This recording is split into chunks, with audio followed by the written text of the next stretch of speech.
आज की कहानी ज्ञानवर्धक कहानी है। यह कहानी एक गुरु और उसके शिष्य बनने की चाह रखने वाले दो युवकों की है। इस कहानी को पढ़कर आपका मनोरंजन तो होगा ही, साथ में बेहतरीन सबक आप सीख पाओगे। चलिए तब शुरू करते हैं। एक जंगल में एक साधु महात्मा रहा करते थे। उनकी ख्याति दूर दूर तक कई राज्यों में फैली हुई थी। लोग उनके ज्ञान और समझदारी की वजह से उनसे प्रभावित होकर बहुत दूर दूर से उन्हें खोजते हुए इस जंगल में आ जाया करते थे। एक दिन दो युवक इन महात्मा की खोज में इस जंगल में आ पहुँचे, जहाँ एक बड़े ही सुंदर रमणीय स्थल पर महात्मा अपना गुरुकुल बना कर रहा करते थे। वे दोनों ही इन महात्मा को अपना गुरु स्वीकार कर उनसे शिक्षा प्राप्त करना चाहते थे। महात्मा कई युवकों को शिक्षा दे चुके थे, लेकिन वे किसी भी युवक को शिक्षा देने से पहले उसकी कसौटी किया करते थे। इन दोनों युवकों को महात्मा ने देखा तो वे उन्हें अच्छे घर से लगे और उनकी परीक्षा लेने की महात्मा ने तय किया। महात्मा ने दोनों युवकों से कहा कि मैं तुम्हें अपना शिष्य जरूर बना लूंगा, लेकिन उसके लिए तुम्हें मेरी एक शर्त पूरी करनी पड़ेगी। युवकों ने महात्मा से कहा कि आप जो भी कहेंगे हमें स्वीकार है।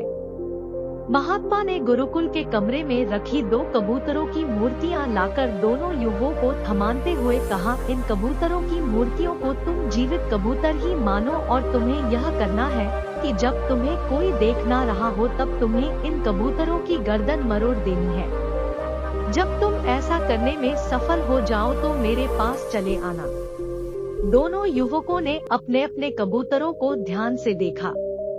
दोनों ही कबूतर बहुत सुंदर थे और उन पर बहुत अच्छे से रंग और आकृतियां बनी हुई थी। दोनों के मन में ख्याल आया कि इतनी आसान और सरल परीक्षा से गुरुजी हमें क्या सीखना चाहते होंगे। दोनों ने अपने अपने कबूतर लिए और अलग अलग दिशा में जंगल में चले गए।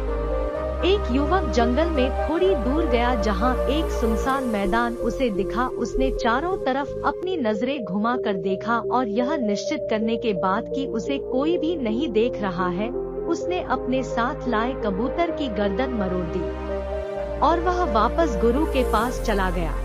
दूसरा युवक भी जंगल में दूसरी तरफ एक सुनसान जगह पर पहुंचा और एक पेड़ के नीचे खड़ा रहकर हर तरफ से नजरें घुमाकर देखने के बाद जब वह कबूतर की गर्दन मरोड़ने लगा तब उसकी नजरें अचानक पेड़ के ऊपर बैठे अन्य पक्षियों पर पड़ी।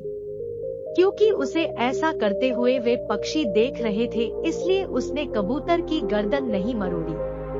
युवक थोड़ी देर सोचने के बाद झाड़ियों में छिप गया और वहां पर कबूतर की गर्दन मरोड़ने की कोशिश करने लगा, लेकिन वहां पर भी उसकी नजर झाड़ियों पर बैठी कीट पतंगे और मक्खियों पर पड़ गई और वहां पर भी वह यह काम पूरा न कर पाया। फिर कुछ सोचने के बाद युवक ने एक जमीन में बड़ा सा गड्ढा बनाया और उसमें उतरकर कबूतर की गर्दन तोड़ने लगा।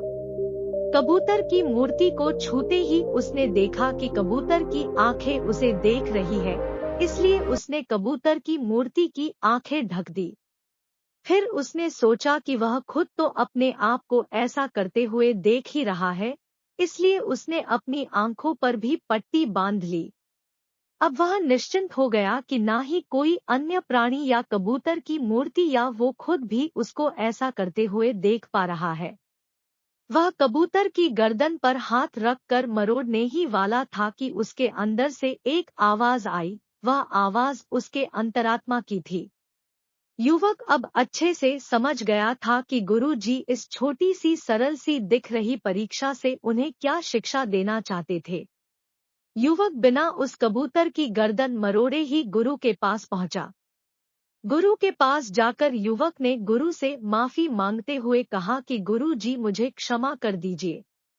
मैं आपका दिया यह काम पूरा नहीं कर पाया, क्योंकि जब भी मैं ऐसा करने की कोशिश करता तो मुझे कोई ना कोई देख रहा होता। जब मैंने यह सुनिश्चित कर लिया कि बाहरी दुनिया में मुझे कोई देख नहीं रहा है, तब भी मेरी अंतरात्मा और वह परमात्मा मुझे देख रहा था, इसलिए मैं इस परीक्षा में पूरी तरह असफल हो गया।